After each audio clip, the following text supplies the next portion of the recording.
A few years ago, I felt like I was stuck in a rut. So I decided to follow in the footsteps of the great American philosopher, Morgan Spurlock, and try something new for 30 days. The idea is actually pretty simple. Think about something you've always wanted to add to your life and try it for the next 30 days. It turns out 30 days is just about the right amount of time to add a new habit or subtract a habit, like watching the news, from your life. There's a few things that I learned while doing these 30-day challenges. The first was, instead of the months flying by forgotten, the time was much more memorable. This was part of a challenge I did to take a picture every day for a month, and I remember exactly where I was and what I was doing that day.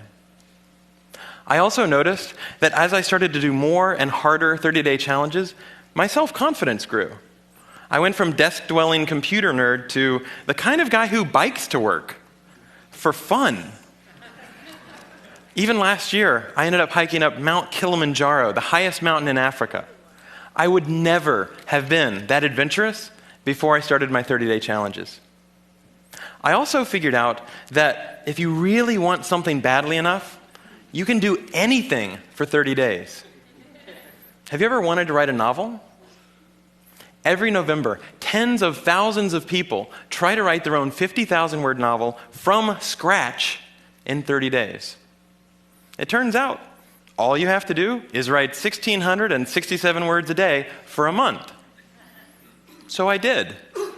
By the way, the secret is not to go to sleep until you've written your words for the day. You might be sleep deprived, but you'll finish your novel. Now, is my book the next great American novel? No, I wrote it in a month. It's awful. But for the rest of my life, if I meet John Hodgman at a TED party, I don't have to say, I'm a computer scientist. No. If I want to, I can say, I'm a novelist. So here's one last thing I'd like to mention. I learned that when I made small, sustainable changes, things I could keep doing, they were more likely to stick. There's nothing wrong with big, crazy challenges. In fact, they're a ton of fun, but they're less likely to stick. When I gave up sugar for 30 days, day 31 looked like this. So here's my question to you. What are you waiting for?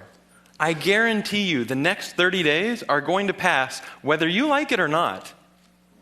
So why not think about something you have always wanted to try and give it a shot for the next 30 days?